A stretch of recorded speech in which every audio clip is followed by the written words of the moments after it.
পোস্তটা প্রথমে শুকনো খোলায় মিক্সিং বলে ঘুরিয়ে নিয়ে আগে থেকে ভিজিয়ে রাখা কাজু বাদামের সাথে পোস্ত জল দিয়ে ভালো করে মিহি করে পেস্ট করে নিলাম। এদিকে সাদা তেলে গরম মশলা ফোড়ন দিলাম এবং তাতে খানিকটা বাটার দিয়ে পেঁয়াজ এবং সমস্ত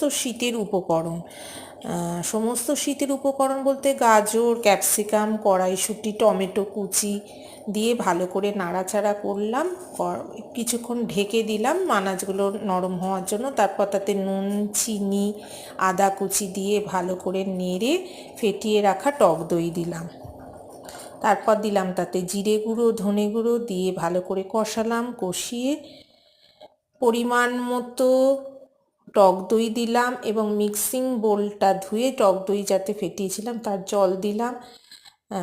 সাদা পনির ভেজে রাখা এবং ভাজা পনির দিলাম, দিয়ে তাতে নামাবার আগে গরম মশলা গুঁড়ো ও কসুরি মেথি দিয়ে নামিয়ে নিলাম। ব্যাস হয়ে গেল।